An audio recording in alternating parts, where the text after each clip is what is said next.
ನಮಸ್ಕಾರ. ಮುಖ್ಯಾಂಶಗಳು.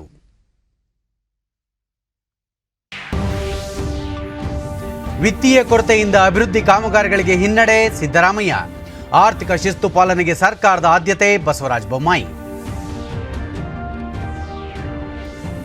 ವೈದ್ಯಕೀಯ ಕಾಲೇಜುಗಳ ಸೀಟ್ ಬ್ಲಾಕಿಂಗ್ ಜಾಲ ನಿಯಂತ್ರಣಕ್ಕೆ ಕಟ್ಟುನಿಟ್ಟಿನ ಕಾನೂನು, ಸಮಿತಿ ವರದಿ ಪರಿಶೀಲನೆ ಬಳಿಕ ಅಗತ್ಯ ಕ್ರಮ, ಡಾಕ್ಟರ್ ಕೆ ಸುಧಾಕರ್.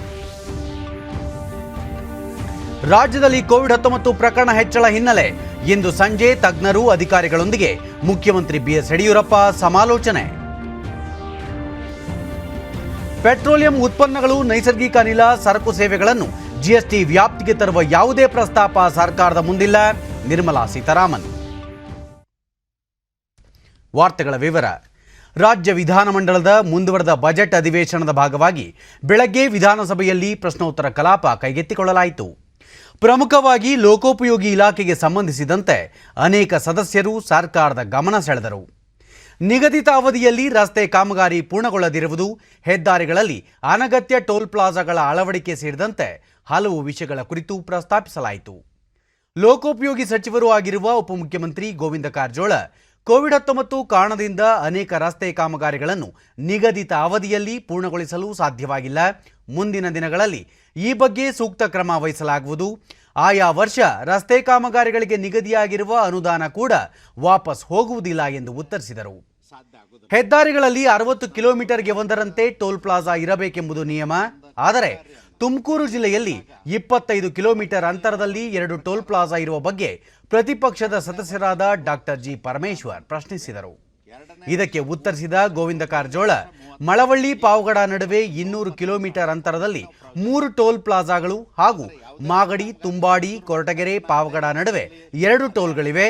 ತುಮಕೂರು ತುಂಬಾಡಿ ನಡುವಿನ ಅಂತರ ಕಡಿಮೆ ಇದ್ದು ಸಂಪರ್ಕಕ್ಕೋಸ್ಕರ ಈ ರೀತಿ ಟೋಲ್ಗಳನ್ನು ನಿರ್ಮಿಸಲಾಗಿದೆ. ಆದಾಗ್ಯೂ ಕೂಡ ಈ ಬಗ್ಗೆ ಮತ್ತೊಮ್ಮೆ ಸರ್ವೆ ಕಾರ್ಯ ನಡೆಸಿ ಸೂಕ್ತ ಕ್ರಮ ಕೈಗೊಳ್ಳಲು ಪ್ರಯತ್ನಿಸಲಾಗುವುದು ಎಂದು ಹೇಳಿದರು.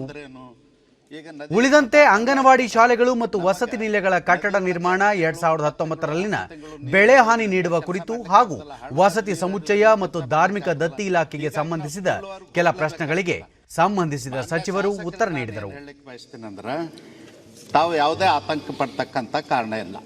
ನಮ್ಮದಲ್ಲಿ ಬಜೆಟ್ ಅಲೋಕೇಶನ್ನಲ್ಲಿ ಲೋಕೋಪಯೋಗಿ ಇಲಾಖೆಗೆ ಏನು ಬಂದಿರ್ತದೆ, ಸ್ಪಿಲ್ ಓವರ್ಗೆ ಎಷ್ಟು ಇಡಬೇಕು, ಫ್ರೆಶ್ ವರ್ಕಿಗೆ ಎಷ್ಟು ಇರಬೇಕು ಅನ್ನೋದನ್ನು ನಾವು ನಿರ್ಧಾರ ಮಾಡ್ತೀವಿ. ನಿರ್ಧಾರ ಮಾಡಿ ಅವ್ರ ಆತಂಕಕ್ಕೆ ಒಳಗಾಗುವಂಥ ಅವಶ್ಯಕತೆ ಇಲ್ಲ. ಖಂಡಿತವಾಗಿಯೂ ಅವ್ರ ಕೆಲಸ ಕಾಮಗಾರಿಗಳನ್ನು ನಿಗದಿತ ಅವಧಿಯೊಳಗೆ ಮುಗಿಸ್ಕೊಡ್ತೀವಿ. 8/2004 ಮಾನ್ಯ ಸಮಾಜ ಕಲ್ಯಾಣ ಸಚಿವರಲ್ಲಿ ಕೇಳಲು ಬಯಸುತ್ತೇನೆ. ಮಾನ್ಯ ಅಧ್ಯಕ್ಷರು, ಈ ಲ್ಯಾಬ್ಸ್ ಆಗೋದಿಲ್ಲ ಅಂತಾದ್ರೆ ಸುಬ್ಬಾರೆಡ್ಡಿ ಅವರೇ, ಲ್ಯಾಬ್ಸ್ ಆಗೋದಿಲ್ಲ ಅಂತ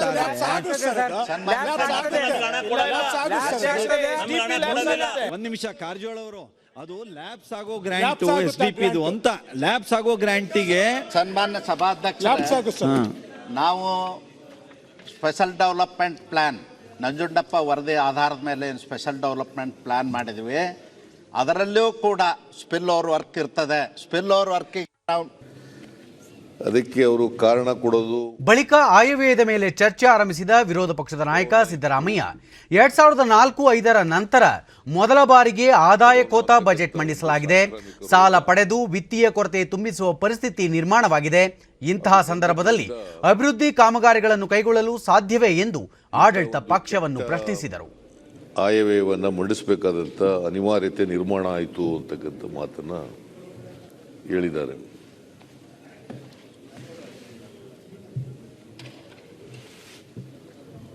ಬಹುಶಃ ಕರ್ನಾಟಕದ ಇತಿಹಾಸದಲ್ಲಿ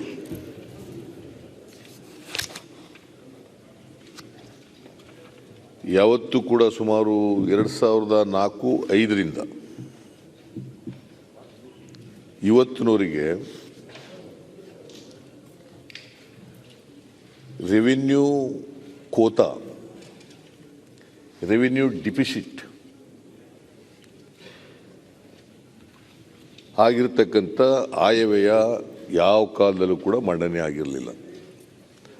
after the passing off the fiscal responsibility act 2002 ಇದೇ ಮೊದಲನೇ ಬಾರಿಗೆ ಈ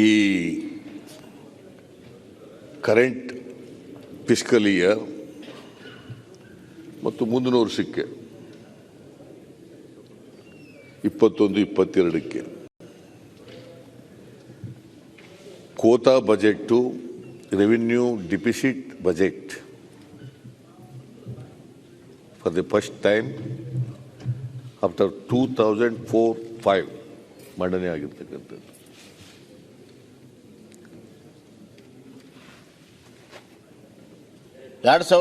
ಆಗ ಮಧ್ಯಪ್ರವೇಶಿಸಿದ ಸಂಸದೀಯ ವ್ಯವಹಾರಗಳ ಸಚಿವ ಬಸವರಾಜ ಬೊಮ್ಮಾಯಿ ಕೋವಿಡ್-19 ಸಂದಿಗ್ಧತೆಯಿಂದ ಆಯವ್ಯಯದಲ್ಲಿ ಕೋತಾ ಉಂಟಾಗಿದೆ, ಆದರೆ ಸರ್ಕಾರ ಆರ್ಥಿಕ ಶಿಸ್ತನ್ನು ಪಾಲಿಸಿಕೊಂಡು ಬಂದಿದೆ ಎಂದು ತಿಳಿಸಿದರು. ಸುಮಾರು 4,300 ಕೋಟಿ ರೂಪಾಯಿ ರೆವಿನ್ಯೂ ಸರ್ಪ್ಲಸ್ ಬಜೆಟ್ ಅನ್ನು ಮಾಡಿದ್ರು. ಇವರು ಮುಖ್ಯಮಂತ್ರಿ ಆಗಿಬಿಟ್ಟಾಗ ಎಷ್ಟು ಕಮ್ಮಿ ಆಯಿತು? 297 397 ಕೋಟಿಗೆ ಬಂತು. 4,000 ಇದ್ದಿದ್ದು revenue surplus almost revenue negative ಬಂತು. ಸೊ ಇವ್ರ ಪರ್ಫಾರ್ಮೆನ್ಸ್ ನೋಡಿ ಜನ ಅವ್ರನ್ನಲ್ಲಿ ಕುಂದರ್ಸಿದ್ದಾರೆ. ಈಗ ನಾವಿದ್ದಾಗ ಹಂಗೆ ಮಾಡ್ತಿದ್ವಿ, ಹಂಗೆ ಮಾಡಿದ್ದೀವಿ, ಹೆಂಗೆ ಮಾಡಿದ್ದೀವಿ. ಅವತ್ತು ಕೋವಿಡ್ಡು ಇರಲಿಲ್ಲ, ಒಂದು ನಿಮಿಷ, ಕೋವಿಡ್ಡು ಇರಲಿಲ್ಲ, ಯಾವುದೇ ಒಂದು ಎಮರ್ಜೆನ್ಸಿ ಅನ್ನುವಂಥ ಪರಿಸ್ಥಿತಿನೂ ಇರಲಿಲ್ಲ, ಎಕನಾಮಿಕ್ಕು ಸ್ಲೋ ಡೌನ್ ಇರಲಿಲ್ಲ, ಲಾಕ್ಡೌನು ಇರಲಿಲ್ಲ. ಏನಿಲ್ದಾಗಲೇ ನೀವು ರೆವಿನ್ಯೂ ಸರ್ಪ್ಲಸನ್ನು ಕಡಿಮೆ ಮಾಡ್ಕೊತ ಬಂದು ಅದರ ಬಳವಳಿಯಿಂದ ಇವತ್ತು ಇಂಥ ಎಮರ್ಜೆನ್ಸಿಯಲ್ಲಿ ಅನಿವಾರ್ಯವಾಗಿ ರೆವಿನ್ಯೂ ಡೆಫಿಸಿಟ್ ಬಜೆಟ್ ಮಂಡನೆ ಮಾಡುವಂಥದ್ದು. ಈ ವಸ್ತುಸ್ಥಿತಿಯಲ್ಲಿ ಅವ್ರು ಹೇಳಿದರೆ ಸರಿ. How can you come back when your performance so dismal? How can you come back? ಅದು ಅಸಾಧ್ಯ.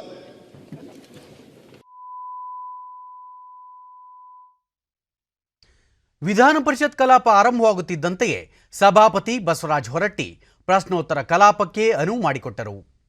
ಸದಸ್ಯರ ಪ್ರಶ್ನೆಗೆ ಉತ್ತರಿಸಿದ ಅರಣ್ಯ ಖಾತೆ ಸಚಿವ ಅರವಿಂದ ಲಿಂಬಾವಳಿ, ರಾಜ್ಯದಲ್ಲಿ ಹಸಿರೀಕರಣ ಪ್ರಮಾಣ 18.3ರಿಂದ 22.82ಕ್ಕೆ ಏರಿಕೆಯಾಗಿದೆ. ಕಾಡಿನಿಂದ ನಾಡಿಗೆ ಬರುವ ಕಾಡು ಪ್ರಾಣಿಗಳನ್ನು ನಿಯಂತ್ರಿಸಲು ಇಲಾಖೆ ಅಗತ್ಯ ಕ್ರಮಗಳನ್ನು ಕೈಗೊಂಡಿದೆ. ಅರಣ್ಯ ಬೆಳೆಸುವ ಪ್ರಮಾಣವನ್ನು ಹೆಚ್ಚಿಸಬೇಕಿದ್ದು ಎಲ್ಲಾ ಸದಸ್ಯರ ಸಹಕಾರ ಅಗತ್ಯವಾಗಿದೆ ಎಂದು ಹೇಳಿದರು.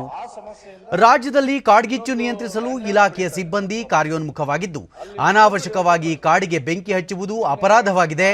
ಸ್ಥಳೀಯರು ಸೇರಿದಂತೆ ಸಾರ್ವಜನಿಕರು ಕಾಡಿನ ಸಂರಕ್ಷಣೆಗೆ ಮುಂದಾಗಬೇಕು ಎಂದರು.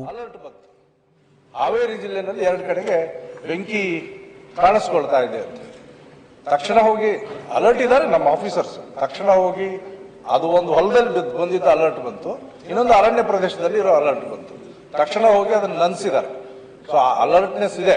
ನಾವು ಹೇಳಿದಾಗ ಒಂದಿಷ್ಟು ಇಕ್ವಿಪ್ಮೆಂಟ್ಸು ಮತ್ತೊಂದು ನಮ್ಮದು ಮಾಡರ್ನೈಸ್ ಆಗಬೇಕು.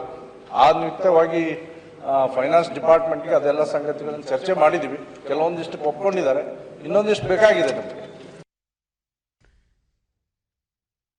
ಪರಿಷತ್ ಸದಸ್ಯರಾದ ರಘುನಾಥ್ ಮಲ್ಕಾಪುರ ಪ್ರಶ್ನೆಗೆ ಉತ್ತರಿಸಿದ ಪ್ರವಾಸೋದ್ಯಮ ಸಚಿವ ಸಿಪಿ ಯೋಗೇಶ್ವರ್, ಬೀದರ್ನ ಪ್ರವಾಸಿ ತಾಣಗಳ ಅಭಿವೃದ್ಧಿಗೆ ಜಿಲ್ಲಾಧಿಕಾರಿ 3 ಕೋಟಿ ರೂಪಾಯಿ ಕೇಳಿದ್ದು ಅದನ್ನು ಇಲಾಖೆ ವತಿಯಿಂದ ಕೊಡಲು ಬದ್ಧರಾಗಿದ್ದೇವೆ. ಜೊತೆಗೆ ಬೀದರ್ನ ಅಪರೂಪದ ಪ್ರವಾಸೋದ್ಯಮ ಅಭಿವೃದ್ಧಿಗೆ 19.5 ಕೋಟಿ ರೂಪಾಯಿಗಳ ಅನುದಾನದ ಪ್ರಸ್ತಾವನೆಯನ್ನು ಕೇಂದ್ರ ಸರ್ಕಾರಕ್ಕೆ ಕಳುಹಿಸಿದ್ದು ಅದರ ನಿರೀಕ್ಷೆಯಲ್ಲಿರುವುದಾಗಿ ಸಚಿವರು ಸದನಕ್ಕೆ ತಿಳಿಸಿದರು. ಬೀದರ್ಗೆ 19.5 ಕೋಟಿ ಪ್ರಸ್ತಾವನೆ ಕಳಿಸಿದ್ದೀವಿ, ಅದರ ನಿರೀಕ್ಷೆಯಲ್ಲಿದ್ದೇವೆ. ನಾನು ಕೂಡ ಮಾನ್ಯ ಶಾಸಕರ ಕೋರಿಕೆಯಂತೆ ನಾನು ಖುದ್ದಾಗಿ ಆ ಒಂದು ಜಾಗಕ್ಕೆ ಹೋಗಿ ಪರಿಶೀಲನೆ ಮಾಡಿ ಅದನ್ನು ಪುನಶ್ಚೇತನಗೊಳಿಸುವ ದೃಷ್ಟಿಯಿಂದ ಕ್ರಮ ತಗೊಳ್ತೀನಿ. ಹೆಣ್ಣು ಮಕ್ಕಳ ವಿದ್ಯಾಭ್ಯಾಸವನ್ನು ಪ್ರೋತ್ಸಾಹಿಸುವ ಸಲುವಾಗಿ ಮತ್ತು ಗ್ರಾಮದ ಅದು ನಮ್ಮೆಲ್ಲರೂ ಕೂಡ ಶಿಕ್ಷಣ ಇಲಾಖೆ ಕುರಿತ ಪ್ರಶ್ನೆಗಳಿಗೆ ಉತ್ತರ ನೀಡಿದ ಪ್ರಾಥಮಿಕ ಮತ್ತು ಪ್ರೌಢ ಶಿಕ್ಷಣ ಖಾತೆ ಸಚಿವ ಎಸ್ ಸುರೇಶ್ ಕುಮಾರ್, ರಾಜ್ಯದಲ್ಲಿನ ಎಲ್ಲ ಸರ್ಕಾರಿ ಶಾಲೆಗಳು ಹಾಗೂ ಪದವಿ ಪೂರ್ವ ಕಾಲೇಜುಗಳ ಆಸ್ತಿಗಳನ್ನು ದಾಖಲಾತಿ ಅನುಸಾರ ಕ್ರಮಬದ್ಧಗೊಳಿಸಲು 3 ತಿಂಗಳೊಳಗೆ ಕ್ರಮ ಕೈಗೊಳ್ಳುವುದಾಗಿ ತಿಳಿಸಿದರು. ಈವರೆಗೆ 26,000 ಆಸ್ತಿಗಳ ಮಾಹಿತಿಯನ್ನು ಕ್ರಮಬದ್ಧಗೊಳಿಸಲಾಗಿದೆ.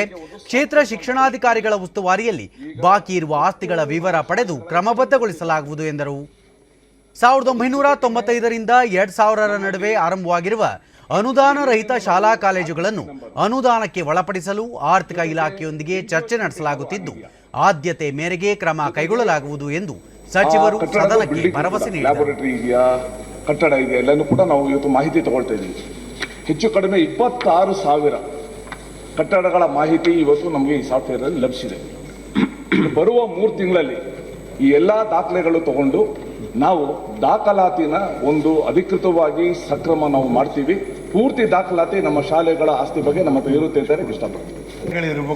ಸದಸ್ಯರ ಪ್ರಶ್ನೆಗೆ ಪ್ರತಿಕ್ರಿಯಿಸಿದ ವೈದ್ಯಕೀಯ ಶಿಕ್ಷಣ ಸಚಿವ ಡಾಕ್ಟರ್ ಕೆ ಸುಧಾಕರ್, ವೈದ್ಯಕೀಯ ಕಾಲೇಜುಗಳಲ್ಲಿ ಸೀಟ್ ಬ್ಲಾಕಿಂಗ್ ಜಾಲವನ್ನು ಕಟ್ಟುನಿಟ್ಟಾಗಿ ನಿಯಂತ್ರಿಸಲು ಮುಂದಿನ ವರ್ಷದಿಂದ ಬಿಗಿ ಕ್ರಮಗಳನ್ನು ಕೈಗೊಳ್ಳಲಾಗುವುದು. ಕಾನೂನಿನಲ್ಲಿರುವ ಲೋಪದೋಷಗಳನ್ನು ಬಳಸಿಕೊಂಡು ಕೆಲವರು ಸೀಟ್ ಬ್ಲಾಕಿಂಗ್ ವ್ಯವಹಾರ ನಡೆಸುತ್ತಿದ್ದು, ಇದರ ನಿಯಂತ್ರಣಕ್ಕಾಗಿ 5 ಜನರ ಸಮಿತಿ ರಚಿಸಲಾಗಿತ್ತು. ಸಮಿತಿ ನೀಡಿರುವ ವರದಿ ಪರಿಶೀಲನಾ ಹಂತದಲ್ಲಿದ್ದು, ಶೀಘ್ರ ಅಗತ್ಯ ಕ್ರಮ ಕೈಗೊಳ್ಳಲಾಗುವುದು ಎಂದರು. ರಾಜ್ಯದ 65 ಮೆಡಿಕಲ್ ಕಾಲೇಜುಗಳ ಪೈಕಿ 45 ಕಾಲೇಜುಗಳು ಖಾಸಗಿ ಒಡೆತನಕ್ಕೆ ಸೇರಿವೆ ಎಂದ ಅವರು, ಸೀಟ್ ಬ್ಲಾಕಿಂಗ್ಗೆ ಸಂಬಂಧಿಸಿದಂತೆ ಈವರೆಗೆ ಯಾವುದೇ ಕಾಲೇಜಿಗೆ ನೋಟಿಸ್ ನೀಡಿಲ್ಲ, ಮಾನ್ಯತೆ ಕೂಡ ರದ್ದು ಮಾಡಿಲ್ಲ, ಯಾವುದೇ ಕಾಲೇಜಿನ ವಿರುದ್ಧವೂ ದೂರು ದಾಖಲಾಗಿಲ್ಲ. ಆದರೆ ಈ ಅವ್ಯವಹಾರದ ಬಗ್ಗೆ ವಿಚಾರಣೆ ನಡೆಸಲು ಎಸಿಬಿ ಸರ್ಕಾರದ ಪೂರ್ವಾನುಮತಿ ಕೇಳಿದೆ ಎಂದು ವಿವರ ನೀಡಿದರು. 5 ಲಕ್ಷ ರೂಪಾಯಿವರೆಗೂ ಇಲ್ಲಿವರೆಗೂ ಕೂಡ ಇತ್ತು. ಅದನ್ನ ಕನಿಷ್ಠ 5ರಷ್ಟು ಹೆಚ್ಚುವರಿ ಮಾಡಿದಾಗ ಈ ರೀತಿಯಲ್ಲಿ ಸರೆಂಡರ್ ಮಾಡಲಿಕ್ಕೆ ಆಗೋದಿಲ್ಲ. ಯಾರು ಕೂಡ 25 ಲಕ್ಷ ರೂಪಾಯಿ ಪೆನಾಲ್ಟಿಯನ್ನು ಕಟ್ಟಿ ಸರೆಂಡರ್ ಮಾಡೋದಿಲ್ಲ. ಮಾನ್ಯ ಸಭಾಪತಿಗಳೇ, ಸುಮಾರು 40 ಮಕ್ಕಳು ದಟ್ಟ ಕಾಡಿನ ನಡುವೆ ನಡೆದುಕೊಂಡು ಹೋಗಿ ರಾಜ್ಯದಲ್ಲಿ ಕೋವಿಡ್-19 ಪ್ರಕರಣಗಳು ಹೆಚ್ಚಾಗುತ್ತಿರುವ ಹಿನ್ನೆಲೆಯಲ್ಲಿ ಮುಖ್ಯಮಂತ್ರಿ ಬಿಎಸ್ ಯಡಿಯೂರಪ್ಪ ಇಂದು ಸಂಜೆ ಹಿರಿಯ ಅಧಿಕಾರಿಗಳು ಹಾಗೂ ತಜ್ಞರೊಂದಿಗೆ ಸಮಾಲೋಚನೆ ನಡೆಸಲಿದ್ದಾರೆ. ವಿಧಾನಸೌಧದಲ್ಲಿ ನಡೆಯಲಿರುವ ಸಭೆಯಲ್ಲಿ ಆರೋಗ್ಯ ಮತ್ತು ವೈದ್ಯಕೀಯ ಶಿಕ್ಷಣ ಸಚಿವ ಡಾಕ್ಟರ್ ಕೆ ಸುಧಾಕರ್, ಕೋವಿಡ್ ತಾಂತ್ರಿಕ ಸಮಿತಿಯ ಸದಸ್ಯರು ಮತ್ತು ಹಿರಿಯ ಅಧಿಕಾರಿಗಳು ಭಾಗವಹಿಸಲಿದ್ದಾರೆ. ಕೊರೋನಾ ಸೋಂಕು ಪ್ರಕರಣಗಳು ಹೆಚ್ಚಿರುವ ಜಿಲ್ಲೆಗಳಲ್ಲಿ ಕೈಗೊಳ್ಳಬೇಕಾದ ಕ್ರಮಗಳ ಕುರಿತು ಚರ್ಚಿಸುವ ಸಾಧ್ಯತೆ ಇದೆ. ಸೋಂಕು ತಡೆ ಹಾಗೂ ವಹಿಸಬೇಕಾದ ಮುನ್ನೆಚ್ಚರಿಕಾ ಕ್ರಮಗಳನ್ನು ಕಟ್ಟುನಿಟ್ಟಾಗಿ ಅನುಷ್ಠಾನಗೊಳಿಸುವ ಸಂಬಂಧ ಸಭೆಯಲ್ಲಿ ಚರ್ಚೆ ನಡೆಸಲಾಗುವುದು. ಹಲವು ಕಠಿಣ ಕ್ರಮಗಳನ್ನು ಜಾರಿಗೊಳಿಸುವ ಬಗ್ಗೆಯೂ ನಿರ್ಧಾರ ಕೈಗೊಳ್ಳುವ ಸಾಧ್ಯತೆ ಇದೆ. ಕಳೆದ 1 ವಾರದಿಂದ ರಾಜ್ಯದಲ್ಲಿ ಕೊರೋನಾ ಪ್ರಕರಣಗಳು ಗಣನೀಯವಾಗಿ ಏರಿಕೆಯಾಗುತ್ತಿರುವ ಹಿನ್ನೆಲೆಯಲ್ಲಿ ಈ ಸಭೆ ಮಹತ್ವ ಪಡೆದುಕೊಂಡಿದೆ. ಭಾರತ ಮತ್ತು ಯುನೈಟೆಡ್ ಕಿಂಗ್ಡಮ್ ಬಲವಾದ ಬಾಂಧವ್ಯ ಹೊಂದಿವೆ ಎಂದು ವಿದೇಶಾಂಗ ವ್ಯವಹಾರಗಳ ಖಾತೆ ಸಚಿವ ಎಸ್ ಜೈಶಂಕರ್ ಲೋಕಸಭೆಗಿಂದು ತಿಳಿಸಿದ್ದಾರೆ. ಪ್ರಶ್ನೋತ್ತರ ಕಲಾಪದಲ್ಲಿ ಯುಕೆಯಲ್ಲಿ ವರ್ಣಭೇದ ವಿಚಾರಕ್ಕೆ ಸಂಬಂಧಿಸಿದಂತೆ ಕೇಳಲಾದ ಪ್ರಶ್ನೆಗೆ ಉತ್ತರ ನೀಡಿದ ಅವರು, ಸರ್ಕಾರ ಈ ವಿಷಯವನ್ನು ಸೂಕ್ಷ್ಮವಾಗಿ ಗಮನಿಸುತ್ತಿದ್ದು ಅಗತ್ಯವೆನಿಸಿದಾಗ ಅದನ್ನು ಕೈಗೆತ್ತಿಕೊಳ್ಳಲಿದೆ ಎಂದು ಹೇಳಿದರು. ಭಾರತ ಅಸಹಿಷ್ಣುತೆ ಮತ್ತು ವರ್ಣಭೇದದಂತಹ ವಿಚಾರಗಳನ್ನು ಸೂಕ್ತ ಸಮಯದಲ್ಲಿ ಕೈಗೆತ್ತಿಕೊಂಡಿದೆ ಎಂದ ಅವರು, ಮಹಾತ್ಮ ಗಾಂಧೀಜಿಯವರ ಭೂಮಿ ಭಾರತ ಯಾವತ್ತೂ ವರ್ಣಭೇದದ ವಿಚಾರದಲ್ಲಿ ಹಿಂದಡಿ ಇಡುವುದಿಲ್ಲ. ಅದರಲ್ಲೂ ಭಾರತೀಯ ಸಮುದಾಯ ಹೆಚ್ಚಾಗಿರುವ ಕಡೆ ಅದರ ನಿಲುವು ಸ್ಪಷ್ಟವಾಗಿದೆ ಎಂದರು. मुझे अपनी ओर से सभा के माननीय सदस्यों को ಕೇಂದ್ರ ಶಿಕ್ಷಣ ಸಚಿವ ರಮೇಶ್ ಪೋಖ್ರಿಯಾಲ್ ನಿಶಾಂಕ್, ಯಾವುದೇ ಬಿಎಡ್ ಕಾಲೇಜುಗಳನ್ನು ಮುಚ್ಚಲಾಗಿಲ್ಲ. ಆದರೆ ಶಿಕ್ಷಕ ತರಬೇತಿ ಕಾಲೇಜುಗಳಲ್ಲಿ ಗುಣಮಟ್ಟ ಕುಸಿಯುತ್ತಿರುವ ಬಗ್ಗೆ ದೇಶದಾದ್ಯಂತ ದೂರುಗಳು ಬರುತ್ತಿದ್ದ ಹಿನ್ನೆಲೆಯಲ್ಲಿ ಯಾವ ಕಾಲೇಜುಗಳು ಉತ್ಕೃಷ್ಟತೆ ಮತ್ತು ಮಾನದಂಡಗಳನ್ನು ಪೂರೈಸಿಲ್ಲವೋ ಅಂತಹ ಸಂಸ್ಥೆಗಳ ಮೇಲೆ ಕ್ರಮ ಕೈಗೊಳ್ಳಲಾಗಿದೆ. ರಾಷ್ಟ್ರೀಯ ಶಿಕ್ಷಕರ ಪ್ರಶಿಕ್ಷಣ ಮಂಡಳಿಯ ಮಾನದಂಡ ಪೂರೈಸಿದವರಿಗೆ ನಿಶ್ಚಿತವಾಗಿ ಮಾನ್ಯತೆ ಲಭಿಸುತ್ತದೆ ಎಂದು ತಿಳಿಸಿದ್ದಾರೆ. ಲೋಕಸಭೆಯಲ್ಲಿಂದು ಪ್ರಶ್ನೋತ್ತರ ಕಲಾಪದಲ್ಲಿ ಅವರು, ನೂತನ ಶಿಕ್ಷಣ ನೀತಿ ಅಡಿಯಲ್ಲಿ ಬಿಎಡ್ ಕೋರ್ಸ್ 4 ವರ್ಷದ್ದಾಗಲಿದ್ದು ಬಿಎ, ಬಿಎಡ್, ಬಿಎಸ್ಸಿ, ಬಿಎಡ್ ಮತ್ತು ಬಿಕಾಂ ಬಿಎಡ್ ಪದವಿ ನೀಡಲಾಗುತ್ತದೆ.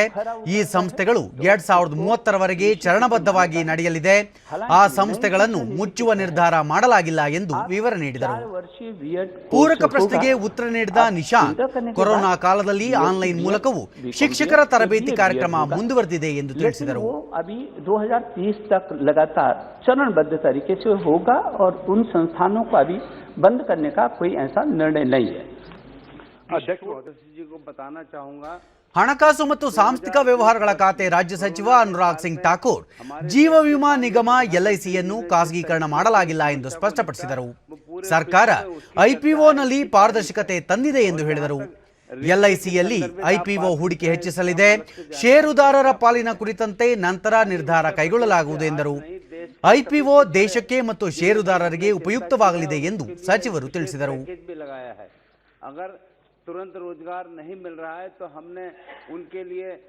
ಮಹತ್ವಾಕಾಂಕ್ಷೆಯ ಜಿಲ್ಲೆಗಳ ಬಗ್ಗೆ ಕೇಳಲಾದ ಪ್ರಶ್ನೆಗೆ ಉತ್ತರ ನೀಡಿದ ಕೇಂದ್ರ ಕಾರ್ಮಿಕ ಮತ್ತು ಉದ್ಯೋಗ ಖಾತೆ ಸಚಿವ ಸಂತೋಷ್ ಕುಮಾರ್ ಗಂಗ್ವಾರ್, ಮಹತ್ವಾಕಾಂಕ್ಷೆ ಜಿಲ್ಲೆಗಳಿಗೆ ವಿಶೇಷ ಪ್ಯಾಕೇಜ್ ಪ್ರಕಟಿಸಲಾಗಿದ್ದು, ಮಹಾತ್ಮ ಗಾಂಧಿ ಗ್ರಾಮೀಣ ಉದ್ಯೋಗ ಖಾತ್ರಿ ಯೋಜನೆಯಡಿ ಕೂಲಿಯ ಮೊತ್ತ ಮತ್ತು ಕೆಲಸದ ದಿನವನ್ನು ಹೆಚ್ಚಿಸಲಾಗಿದೆ ಎಂದು ತಿಳಿಸಿದರು.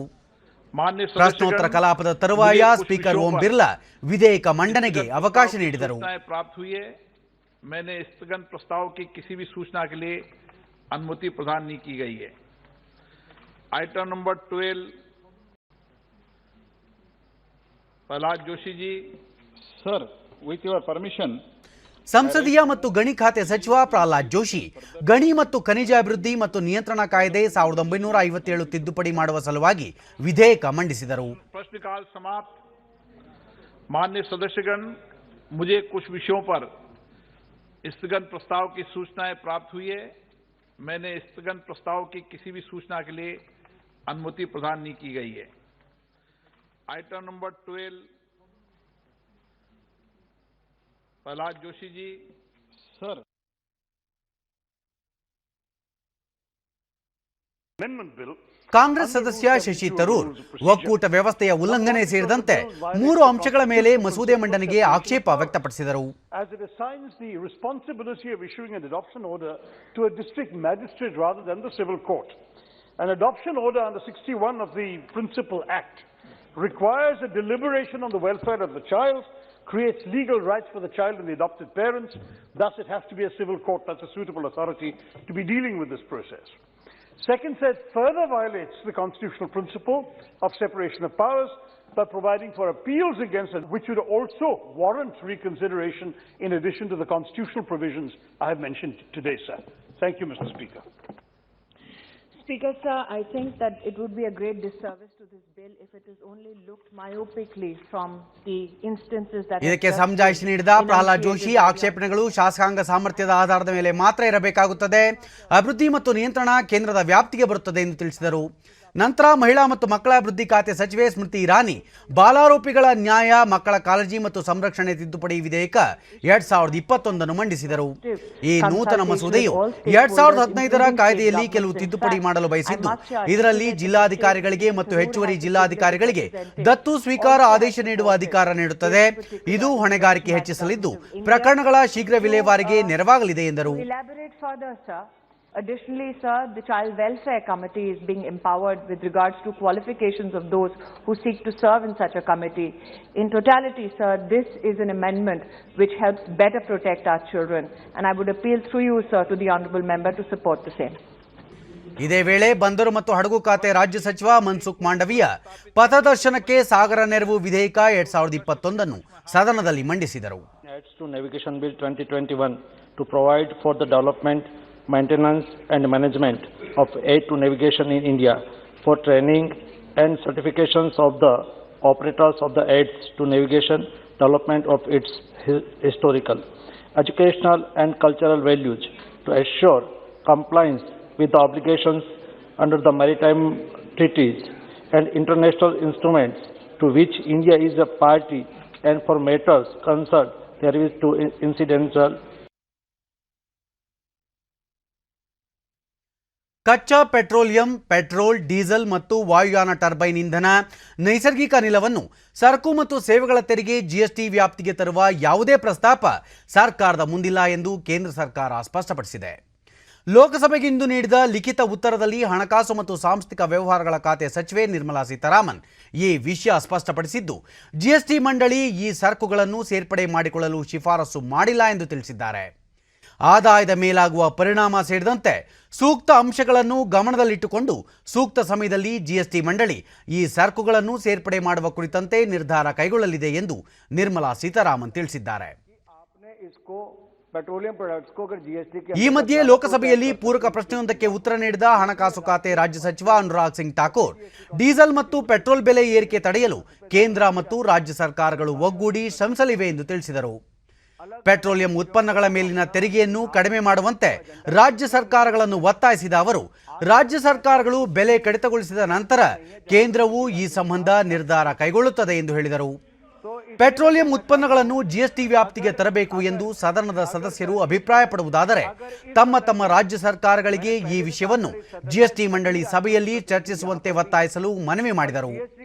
ಕೇಂದ್ರ ಸರ್ಕಾರಕ್ಕೆ ಪೆಟ್ರೋಲಿಯಂ ಉತ್ಪನ್ನಗಳನ್ನು ಜಿಎಸ್ಟಿ ವ್ಯಾಪ್ತಿಗೆ ತರುವ ವಿಚಾರದಲ್ಲಿ ಯಾವುದೇ ತಕರಾರಿಲ್ಲ. ಈ ಬಗ್ಗೆ ಜಿಎಸ್ಟಿ ಮಂಡಳಿಯಲ್ಲಿ ರಾಜ್ಯಗಳ ಪ್ರತಿನಿಧಿಗಳು ಪ್ರಸ್ತಾಪಿಸಬೇಕು ಎಂದರು. कि आप अपनी अपनी राज्य सरकारों को कहें, हम अगली जीएसटी काउंसिल मीटिंग में इस पर चर्चा करने में हमें कोई दिक्कत नहीं है। जब हम देश के सारे विषयों पर चर्चा करते हैं, पेट्रोलियम प्रोडक्ट्स पर भी भारत सरकार को उस पर चर्चा करने की सर कोई आपत्ति नहीं है।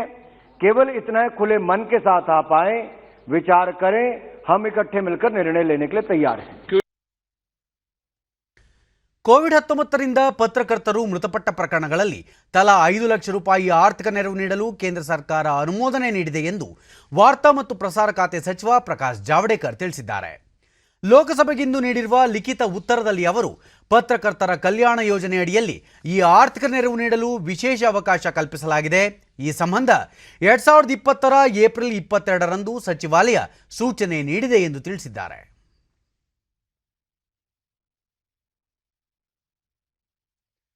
ಭಾರತ ಸಾಕಷ್ಟು ಪ್ರಮಾಣದ ಕಲ್ಲಿದ್ದಲು ನಿಕ್ಷೇಪ ಹೊಂದಿದ್ದರೂ ನಿಕ್ಷೇಪ ಹಂಚಿಕೆಯಲ್ಲಿ ಹಲವು ನಿರ್ಬಂಧಗಳಿರುವ ಕಾರಣ ಆಮದು ಮೇಲೆ ಅವಲಂಬಿತವಾಗಬೇಕಿತ್ತು. ಈಗ ನಿಕ್ಷೇಪ ಹರಾಜು ಮತ್ತು ಹಂಚಿಕೆಯನ್ನು ಸರಳೀಕರಿಸಲಾಗಿದ್ದು ವಾಣಿಜ್ಯ ಗಣಿಗಾರಿಕೆಗೆ ಅವಕಾಶ ಕಲ್ಪಿಸಲಾಗಿದೆ ಎಂದು ಕಲ್ಲಿದ್ದಲು ಖಾತೆ ಸಚಿವ ಪ್ರಹ್ಲಾದ್ ಜೋಶಿ ರಾಜ್ಯಸಭೆಗಿಂದು ತಿಳಿಸಿದ್ದಾರೆ. ಪ್ರಶ್ನೋತ್ತರ ಕಲಾಪದಲ್ಲಿ ಅವರು ಕಲ್ಲಿದ್ದಲನ್ನು ವಿದ್ಯುತ್ ಉತ್ಪಾದನೆಗೆ ಬಳಸಲಾಗುತ್ತದೆ, ಭಾರತ ಕಚ್ಚಾ ತೈಲ ಆಮದು ಮಾಡಿಕೊಳ್ಳುವುದು ಸರಿ, ಆದರೆ ನಮ್ಮಲ್ಲಿ ಸಾಕಷ್ಟು ಪ್ರಮಾಣದ ಕಲ್ಲಿದ್ದಲು ಇದ್ದರೂ ಆಮದು ಮಾಡಿಕೊಳ್ಳುವುದು ಪಾಪವಾಗುತ್ತದೆ ಎಂದು ಹೇಳಿದರು. हमारे पास बहुत बड़ी मात्रा में कोयला है। इतना कोयले होने के बावजूद भी जो हम पावर जनरेशन के लिए कोयला यूज करते हैं, थर्मल कोल, उसको भी हम इंपोर्ट कर रहे हैं। इसके कारण है there were so many restrictions about the allocation of the mines, whether it is through allocation or through auction route. So that have been eased out. But in recent days, with the consultation with this, after the a very deep level consultation with the state governments, Government of India has brought out an auction policy for the commercial mining. The उद्देश्य इतना ही है कि in 1920 we have imported around 250 million tons of coal, and it is worth around 1,70,000 crores. Having so much, I can understand if we can import the crude oil, but importing the coal, according to me, it is a big sin. That's why Government of India has changed the provisions for the allocation and auction. ಪರಿಸರ ಕುರಿತ ಪ್ರಶ್ನೆಗಳಿಗೆ ಉತ್ತರಿಸಿದ ಸಚಿವ ಪ್ರಕಾಶ್ ಜಾವಡೇಕರ್, ಕಳೆದ 6 ವರ್ಷಗಳಲ್ಲಿ 15,000 ಚದರ kilometre ವ್ಯಾಪ್ತಿಯಲ್ಲಿ ಗಿಡಗಳನ್ನು ನೆಡಲಾಗಿದೆ ಮತ್ತು ಅರಣ್ಯ ವ್ಯಾಪ್ತಿಯನ್ನು ವಿಸ್ತರಿಸುವ ಸಲುವಾಗಿ ರಾಜ್ಯಗಳಿಗೆ 48,000 ಕೋಟಿ ರೂಪಾಯಿ ನೀಡಲಾಗಿದೆ ಎಂದು ತಿಳಿಸಿದರು. ರಾಜ್ಯಗಳಿಗೆ ನೀಡಲಾಗಿರುವ ಈ ಮೊತ್ತದ ಪೈಕಿ 80% ಹಣವನ್ನು ಮರು ಅರಣ್ಯ ಬೆಳೆಸುವುದಕ್ಕೆ ಬಳಸಬೇಕು ಎಂದು ತಿಳಿಸಲಾಗಿದೆ. ಇದರಿಂದ ಮರು ಅರಣ್ಯ ಬೆಳೆಸುವುದಕ್ಕೆ ಉತ್ತೇಜನ ದೊರೆತಿದೆ ಎಂದು ಹೇಳಿದರು. Tree plantations all over. At the same time, there is Green India Mission and there is big program of horticulture mission by the Agriculture Ministry. So all these put together, I am very sure that we will achieve it. DMK ಸದಸ್ಯ ತಿರುಚಿ ಶಿವ ಸಭಾಪತಿಯವರ ಅನುಮತಿಯ ಮೇರೆಗೆ ವಿಷಯ ಪ್ರಸ್ತಾಪಿಸಿ, ಸ್ವಾತಂತ್ರ್ಯ ಸಂಗ್ರಾಮದಲ್ಲಿ ಭಾಗಿಯಾದ ಎಲೆಮರಿಯ ಕಾಯಿಯಂತಿರುವ ಮಹಿಳಾ ಹೋರಾಟಗಾರ್ತಿಯರಿಗೆ ಸೂಕ್ತ ಮನ್ನಣೆ ಸಿಗಬೇಕು ಎಂದು ಹೇಳಿ ಕರ್ನಾಟಕದ ತುಳುನಾಡಿನ ರಾಣಿ ಅಬ್ಬಕ್ಕಾದೇವಿಯ ಸಾಹಸವನ್ನು ಉಲ್ಲೇಖಿಸಿ, ಆಕೆ ತನ್ನ ಧೈರ್ಯ ಸಾಹಸದಿಂದ ಮಂಗಳೂರು ಬಂದರಿಂದ ಪೋರ್ಚುಗೀಸರನ್ನು ಹಿಮ್ಮೆಟ್ಟಿಸಿದರು. ಅದೇ ರೀತಿ ಕಿತ್ತೂರು ರಾಣಿ ಚೆನ್ನಮ್ಮನ ಹೋರಾಟವು ಗಮನಾರ್ಹವಾಗಿದೆ, ಆದರೆ ಅವರ ಬಗ್ಗೆ ಕರ್ನಾಟಕದ ಗಡಿಯಾಚೆಯ ಜನರಿಗೆ ತಿಳಿದಿಲ್ಲ ಎಂದರು. And so that would help our young students to know about them. Some sir, it's a very essential. Sir, as the Minister of Education, which he concedes to genuine demands. Thank you very much. Thank you, Shivaji. It's a very good issue. It's a very important. ಇದಕ್ಕೂ ಮುನ್ನ ಮಲ್ಲಿಕಾರ್ಜುನ ಖರ್ಗೆ ಅವರು ಸಾರ್ವಜನಿಕ ಲೆಕ್ಕಪತ್ರ ಸಮಿತಿಯ ವರದಿಯನ್ನು ಮಂಡನೆ ಮಾಡಿದರು. One 31st report on implementation of Prime Minister's Employment Generation Program. Second, 32nd report on preparation for the implementation of Sustainable Development Goals. Third, 33rd report on action taken by the government on the recommendations, observations of the committee contained in its 122nd report on Kendriya Vidyalaya. Bharat China ಗಡಿಯಲ್ಲಿ ವ್ಯಾಪಕ ರಸ್ತೆ ಜಾಲ ನಿರ್ಮಾಣಕ್ಕೆ ಸರ್ಕಾರ ಇತ್ತೀಚೆಗೆ ಶ್ರಮಿಸುತ್ತಿದೆ ಎಂದು ರಕ್ಷಣಾ ಸಚಿವ ರಾಜನಾಥ್ ಸಿಂಗ್ ರಾಜ್ಯಸಭೆಗಿಂದು ತಿಳಿಸಿದ್ದಾರೆ. ಲಿಖಿತ ಉತ್ತರದಲ್ಲಿ ಅವರು ಈವರೆಗೆ ಗಡಿಯಲ್ಲಿ 1530 ಕಿಲೋಮೀಟರ್ಗೂ ಹೆಚ್ಚು ಉದ್ದದ 42 ರಸ್ತೆಗಳ ಕಾಮಗಾರಿ ಪೂರ್ಣಗೊಂಡಿದೆ ಎಂದು ಹೇಳಿದ್ದಾರೆ. 3205 ಕಿಲೋಮೀಟರ್ ಉದ್ದದ 59 ರಸ್ತೆಗಳು ಮತ್ತು ಉಳಿದ 2 ರಸ್ತೆಗಳಲ್ಲಿ ಸಂಪರ್ಕ ಸಾಧಿಸಲಾಗಿದೆ. ಭಾರತ ಚೀನಾ ಗಡಿಯಲ್ಲಿನ 3323 ಕಿಲೋಮೀಟರ್ಗಳ 61 ಭಾರತ ಚೈನಾ ಗಡಿ ರಸ್ತೆಗಳನ್ನು ಅತ್ಯಂತ ಮಹತ್ವದೆಂದು ಗುರುತಿಸಲಾಗಿದೆ ಎಂದು ಅವರು ತಿಳಿಸಿದ್ದಾರೆ.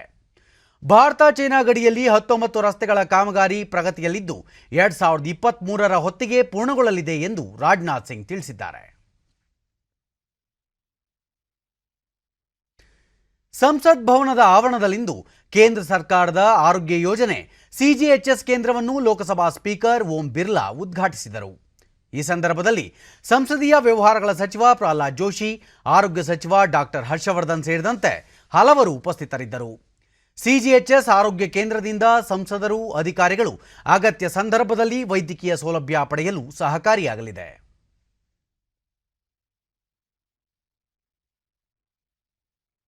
बिरला लोकसभा स्पीकर मौजूद हैं।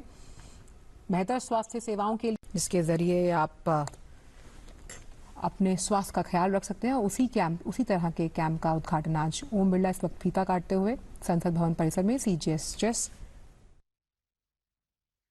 ಮತ್ತೆ ಹೆಚ್ಚಳವಾಗುತ್ತಿರುವ ಕೋವಿಡ್-19 ಸಾಂಕ್ರಾಮಿಕದ ಹಿನ್ನೆಲೆಯಲ್ಲಿ ಪಂಚರಾಜ್ಯಗಳ ವಿಧಾನಸಭಾ ಚುನಾವಣೆಯ ವೇಳೆ ಪ್ರತಿ ಮತಗಟ್ಟೆಯಲ್ಲಿ ಕೇವಲ 1000 ಮತದಾರರಿಗೆ ಮಾತ್ರವೇ ಅವಕಾಶ ಕಲ್ಪಿಸಲು ಕೇಂದ್ರ ಚುನಾವಣಾ ಆಯೋಗ ನಿರ್ಧರಿಸಿದೆ. ಈ ಹಿಂದೆ ಒಂದು ಮತಗಟ್ಟೆಯಲ್ಲಿ 1500 ಮತದಾರರಿಗೆ ಮತ ಚಲಾಯಿಸಲು ಅವಕಾಶವಿತ್ತು. ಮತಗಟ್ಟೆಯಲ್ಲಿ ಮತದಾರರ ಸಂಖ್ಯೆ ಇಳಿಕೆ ಮಾಡಿರುವ ಹಿನ್ನೆಲೆಯಲ್ಲಿ ಅಸ್ಸಾಂ, ಕೇರಳ, ತಮಿಳುನಾಡು, ಪಶ್ಚಿಮ ಬಂಗಾಳ ಮತ್ತು ಕೇಂದ್ರಾಡಳಿತ ಪ್ರದೇಶ ಪುದುಚೇರಿಯಲ್ಲಿ ಮತಗಟ್ಟೆಗಳ ಸಂಖ್ಯೆಯಲ್ಲಿ ಪ್ರಮುಖ ಬದಲಾವಣೆ ಮತ್ತು ಹೆಚ್ಚಳವಾಗಲಿದೆ. ಈ ಚುನಾವಣೆಯಲ್ಲಿ ಸೂಕ್ತ ಪ್ರಾಧಿಕಾರದಿಂದ ಕೋವಿಡ್-19 ಸೋಂಕು ದೃಢಪಟ್ಟವರು ಅಥವಾ ಮನೆಯಲ್ಲಿ ಅಥವಾ ಸಾಂಸ್ಥಿಕ ಪ್ರತ್ಯೇಕೀಕರಣದಲ್ಲಿರುವ ಶಂಕಿತರು, 80 ವರ್ಷ ಮೇಲ್ಪಟ್ಟವರು ಮತ್ತು ದಿವ್ಯಾಂಗರಿಗೆ ಅಂಚೆ ಮತದಾನದ ಸೌಲಭ್ಯ ವಿಸ್ತರಿಸಲಾಗಿದೆ. ಈ ಮಧ್ಯೆ ಚುನಾವಣಾ ಆಯೋಗ ಮತದಾರರಿಗೆ ಕನಿಷ್ಠ ಸೌಲಭ್ಯಗಳಾದ ಕುಡಿಯುವ ನೀರು, ನೆರಳು, ಶೌಚಾಲಯ, ದಿವ್ಯಾಂಗರಿಗಾಗಿ ಇಳಿಜಾರು, ಮತಗಟ್ಟೆಗಳಲ್ಲಿ ಸೂಕ್ತ ಬೆಳಕಿನ ವ್ಯವಸ್ಥೆ ಕಲ್ಪಿಸುವಂತೆ ಸಂಬಂಧಿತ ಚುನಾವಣಾಧಿಕಾರಿಗಳಿಗೆ ಸೂಚನೆ ನೀಡಿದೆ. ಕೋವಿಡ್ ಸಾಂಕ್ರಾಮಿಕದ ಹಿನ್ನೆಲೆಯಲ್ಲಿ ಪ್ರತಿ ಮತಗಟ್ಟೆಯ ನೈರ್ಮಲೀಕರಣ, ಪ್ರತಿ ಮತದಾರರ ಥರ್ಮಲ್ ಸ್ಕ್ಯಾನಿಂಗ್, ವ್ಯಕ್ತಿಗತ ಅಂತರ, ಮಾಸ್ಕ್ ಧರಿಸಿರುವುದನ್ನು ಖಾತ್ರಿಪಡಿಸಿಕೊಳ್ಳಲು ಸೂಚಿಸಲಾಗಿದೆ. ಸಾಂಕ್ರಾಮಿಕದ ಹಿನ್ನೆಲೆಯಲ್ಲಿ ಎಡಪಂಥೀಯ ವಿಧ್ವಂಸಕತೆ ಬಾಧಿತ ಪ್ರದೇಶಗಳನ್ನು ಹೊರತುಪಡಿಸಿ ಎಲ್ಲ ವಿಧಾನಸಭಾ ಕ್ಷೇತ್ರಗಳ ಮತಗಟ್ಟೆಗಳಲ್ಲಿ ಮತದಾನದ ಅವಧಿಯನ್ನು 1 ಗಂಟೆ ಕಾಲ ವಿಸ್ತರಿಸಲು ಆಯೋಗ ನಿರ್ಧರಿಸಿದೆ. ಕೋವಿಡ್-19 ರೋಗಿಗಳು ಮತ್ತು ಪ್ರತ್ಯೇಕೀಕರಣದಲ್ಲಿರುವವರಿಗೆ ಮತದಾನದ ದಿನ ಕೊನೆಯ 1 ಗಂಟೆ ಅವಧಿಯಲ್ಲಿ ಆರೋಗ್ಯ ಪ್ರಾಧಿಕಾರದ ನಿಗಾದಲ್ಲಿ ಮತ್ತು ಸೂಕ್ತ ಮುನ್ನೆಚ್ಚರಿಕಾ ಕ್ರಮಗಳೊಂದಿಗೆ ಮತಗಟ್ಟೆಗೆ ಆಗಮಿಸಿ ಮತ ಚಲಾಯಿಸಲು ಅವಕಾಶ ಕಲ್ಪಿಸಲಾಗಿದೆ. ಭಾರತೀಯ ಜನತಾ ಪಾರ್ಟಿಯ ರಾಷ್ಟ್ರೀಯ ಅಧ್ಯಕ್ಷ ಜೆಪಿ ನಡ್ಡಾ ಅವರಿಂದು ಅಸ್ಸಾಂನ ಲಖೀಂಪುರದಲ್ಲಿ ಚುನಾವಣಾ ಪ್ರಚಾರ ಸಭೆಯಲ್ಲಿ ಪಾಲ್ಗೊಂಡು ಪಕ್ಷದ ಅಭ್ಯರ್ಥಿಗಳ ಪರ ಮತಯಾಚಿಸಿದರು. ಕಳೆದ 5 ವರ್ಷದಲ್ಲಿ ಅಸ್ಸಾಂನಲ್ಲಿ ಬಂದೂಕು ಹಿಡಿದು ಹಿಂಸೆಗೆ ಇಳಿದಿದ್ದ 3000 ಜನರು ಶರಣಾಗತರಾಗಿ ಸಮಾಜದ ಮುಖ್ಯವಾಹಿನಿಗೆ ಬಂದಿದ್ದಾರೆ. 2300 ಬಂಡುಕೋರರನ್ನು ಬಂಧಿಸಲಾಗಿದೆ.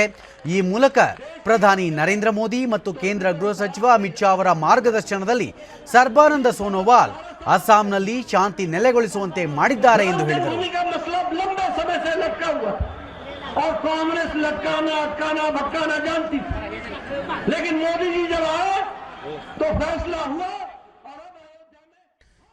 ಕೊನೆಯಲ್ಲಿ ಮತ್ತೊಮ್ಮೆ ಮುಖ್ಯಾಂಶಗಳು. ವಿತ್ತೀಯ ಕೊರತೆಯಿಂದ ಅಭಿವೃದ್ಧಿ ಕಾಮಗಾರಿಗಳಿಗೆ ಹಿನ್ನಡೆ, ಸಿದ್ದರಾಮಯ್ಯ. ಆರ್ಥಿಕ ಶಿಸ್ತು ಪಾಲನೆಗೆ ಸರ್ಕಾರದ ಆದ್ಯತೆ, ಬಸವರಾಜ ಬೊಮ್ಮಾಯಿ. ವೈದ್ಯಕೀಯ ಕಾಲೇಜುಗಳ ಸೀಟ್ ಬ್ಲಾಕಿಂಗ್ ಜಾಲ ನಿಯಂತ್ರಣಕ್ಕೆ ಕಟ್ಟುನಿಟ್ಟಿನ ಕಾನೂನು, ಸಮಿತಿ ವರದಿ ಪರಿಶೀಲನೆ ಬಳಿಕ ಅಗತ್ಯ ಕ್ರಮ, ಡಾಕ್ಟರ್ ಕೆ ಸುಧಾಕರ್. ರಾಜ್ಯದಲ್ಲಿ ಕೋವಿಡ್-19 ಪ್ರಕರಣ ಹೆಚ್ಚಳ ಹಿನ್ನೆಲೆ ಇಂದು ಸಂಜೆ ತಜ್ಞರು ಅಧಿಕಾರಿಗಳೊಂದಿಗೆ ಮುಖ್ಯಮಂತ್ರಿ ಬಿಎಸ್ ಯಡಿಯೂರಪ್ಪ ಸಮಾಲೋಚನೆ. ಪೆಟ್ರೋಲಿಯಂ ಉತ್ಪನ್ನಗಳು, ನೈಸರ್ಗಿಕ ಅನಿಲ, ಸರಕು ಸೇವೆಗಳನ್ನು ಜಿಎಸ್ಟಿ ವ್ಯಾಪ್ತಿಗೆ ತರುವ ಯಾವುದೇ ಪ್ರಸ್ತಾಪ ಸರ್ಕಾರದ ಮುಂದಿಲ್ಲ. ನಿರ್ಮಲಾ ಸೀತಾರಾಮನ್. ನಮ್ಮ ವಾರ್ತಾ ಪ್ರಸಾರವನ್ನು ನೀವು ಡಿಡಿ ಚಂದನ ನ್ಯೂಸ್ ಯೂಟ್ಯೂಬ್ ಚಾನೆಲ್ನಲ್ಲೂ ವೀಕ್ಷಿಸಬಹುದು. ನಮ್ಮ ಮುಂದಿನ ವಾರ್ತಾ ಪ್ರಸಾರ ಸಂಜೆ 7 ಗಂಟೆಗೆ. ನಮಸ್ಕಾರ.